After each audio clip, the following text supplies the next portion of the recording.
Pertama kali membuat kerupuk bantat di rumah, dan ini versinya tidak sepedas yang kita beli di luaran. Jadi karena Malika sukanya tidak terlalu pedas, jadi Malika mencoba membuat di rumah, dan ini menggunakan kerupuk homemade ya, dan menggunakan bahan-bahan yang ada di rumah. Untuk cara membuatnya, pertama kita akan rendam terlebih dahulu untuk kerupuknya. Untuk kerupuknya jenisnya bebas ya. Kebetulan Malika punya kerupuk homemade dari sisa nasi ya. Dan kita akan rendam kurang lebih 15 menit sampai setengah jam. Jadi ini minyaknya masih dingin ya teman-teman. Boleh kita ratakan, boleh tambah minyak lagi ya teman-teman. Dan kemudian kita akan diamkan sekitar 15 sampai 30 menit. Jadi menurut Malika tidak harus lama-lama ya. Kemudian selanjutnya kita akan nyalakan kompor, kita akan goreng. Gunakan api sedang cenderung kecil saja. Boleh kita aduk-aduk. Biasanya kalau kerupuk sudah direndam menggunakan menggunakan minyak dingin, itu biasanya tidak akan mekar ya teman-teman. Nah, di sini kita bolak-balik, kita aduk-aduk sampai matang ya. Dan ini karena nasi sisa, jadi kerupuk nasi sisa ya. Jadi warnanya itu memang lebih gelap seperti ini ya teman-teman. Jika sudah matang bisa kita angkat, kemudian kita tiriskan.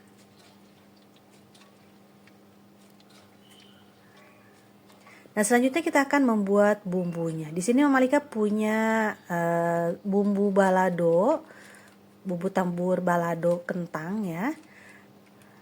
Nah, ini untuk minyaknya, ini minyak hangat ya teman-teman. Jadi minyak yang kita panaskan terlebih dahulu. Tadi Malika menggunakan sisa goreng kerupuk ya. Nah, untuk perembuannya semuanya Malika yang sachet aja ya. Jadi untuk teman-teman jika ingin menggunakan bawang putih bubuk silahkan. Di sini Malika tidak menggunakan chili flakes, tapi menggunakan cabai bubuk saja. Nah, untuk penyedapnya menggunakan yang ada aja ya di sini penyedapnya. Teman-teman sesuaikan dengan ketersediaan di rumah. Malika tambahkan juga cabai bubuk seperti itu ya. Dan ini ada daun jeruk yang sudah kita goreng. Kita hancurkan, atau jika tidak mau dihancurkan juga boleh ya teman-teman, tapi di sini Malika dihancurkan supaya nanti rasa daun jeruknya tuh lebih menyebar. Nah, untuk di luaran tuh biasanya menggunakan ditambahkan chili flake karena Malika tidak ada dan memang nanti rasanya terlalu pedas, jadi Malika cukup seperti ini aja. Ini takarannya menurut Malika sudah pas. Nah, ini kita aduk-aduk dulu, baru kita tambahkan lagi minyak panas ya. Sebetulnya untuk banyak sedikit minyak itu dikira-kira saja sih teman-teman, karena ini memang pertama kali buat ya. Dan menurut Malika nih hasilnya enak juga ya. Ini untuk satu resep bumbu ini bisa digunakan sekitar 3-4 kilo kerupuk ya teman-teman. Bahkan mungkin lebih ya. Nah, untuk takaran penyedapnya atau garamnya itu bisa disesuaikan dengan selera teman-teman ya. Di sini Malika menggunakan kurang lebih 4 sachet penyedap ya. Boleh tambahkan mecin seperti itu ya, sesuaikan dengan selera teman-teman. Jadi di sini tidak perlu lagi dimasak ya teman-teman. Jadi cukup menggunakan minyak hangat. Kemudian kita aduk semua bahannya ya. Jika menggunakan bawang putih murni atau bawang putih mentah ya, baru teman-teman bisa ditumis terlebih dahulu ya. Jadi Malika cukup seperti ini aja, aduk-aduk saja. Nah, ini bisa kita simpan untuk penggunaan selanjutnya, dan ini karena ada minyaknya tuh jadi hasilnya tuh bumbunya tuh lebih awet ya.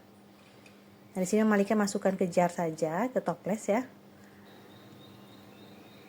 Nah, ini bisa awet sampai sebulan lebih ya teman-teman. Nah, baru kita akan masukkan kerupuk bantatnya, kita aduk-aduk. Nah, di sini karena terlalu banyak minyaknya ya teman-teman, karena belum mengendap minyaknya, jadi untuk pemakaian yang pertama ini lebih banyak minyaknya ya. Jika teman-teman menggunakan bumbu yang sudah diendapkan itu hasilnya lebih kering. Nah, ini hasilnya tuh seperti keras namun ini renyah ya, dan menurut Malika pedasnya tuh tidak sampai nyelkit banget ya. Jadi cocok untuk yang tidak kuat pedas banget. Teman-teman bisa mencoba bumbu yang ini, dan ini bisa dijadikan untuk ide usaha teman-teman di rumah. Nah teman-teman, demikian video saya kali ini. Terima kasih sudah menonton. Mohon maaf jika ada salah-salah kata. Selamat mencoba di rumah ya. Selamat bertemu kembali di video yang lainnya insya Allah. Assalamualaikum warahmatullahi wabarakatuh.